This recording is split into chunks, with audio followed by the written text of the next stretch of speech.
Yma PPM, da ni yn datblygu, cynhyrchu peirianna i fesur nwyon tocsig yn yr amgylchedd. Yn bennaf, da ni fesur formaldehyde a da ni gwerthu y peirianna bach yma dros y byd i gyd. PPM, mae rhywun yn meddwl am parts per million, a dyna beth da ni'n neud, da ni'n mesur nwyon mewn parts per million.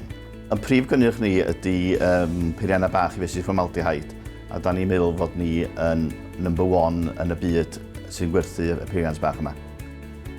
Da ni'n gwmni sy'n datblygu, cynhyrchu a allforio.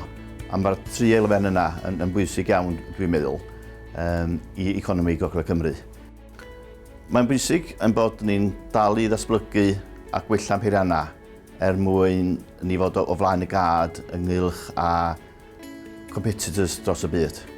Mae'r cefnogaeth da ni gael gan y Llywodraeth yng Nghaerdydd wedi bod yn gret ddigwydd dros y blynyddoedd, helpu ni datblygu peirianna newydd ac helpu ni farchnata ac hefyd helpu ni i fynd draw i weld y marchnadoedd yna yn hunain.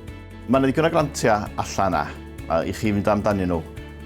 Yndi, mae'n chydig bach o broses eitha hir, ond mae'r gefnogaeth gewch chi ar ddiwedd dydd yn hanfodol.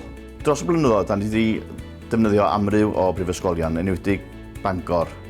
Mae gennym nhw adrannau a pobl sy'n gwybod am y cymegau neu systema, neu mae gennym nhw beiriannau fydda ni'n fforddio. Mae arloesi yn ofnadwy o bwysig i gwmni bach neu mawr. Mae'n rhaid fod ar ben y gad efo lle da chi yn y byd.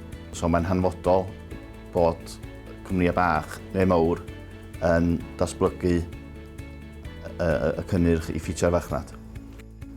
Da ni falch iawn bod yn cynnyrch ni yn cael ei gwerthu dros y byd i gyd, ac mae'n rhoi Cymru ar y map, ddweud gwir. Dwi'n drosodd i China, i Japan, a mae'n anhygoel bod cynnyrch o Gymru, o Gaernarfon, yn cael ei gwerthu dros y byd i gyd.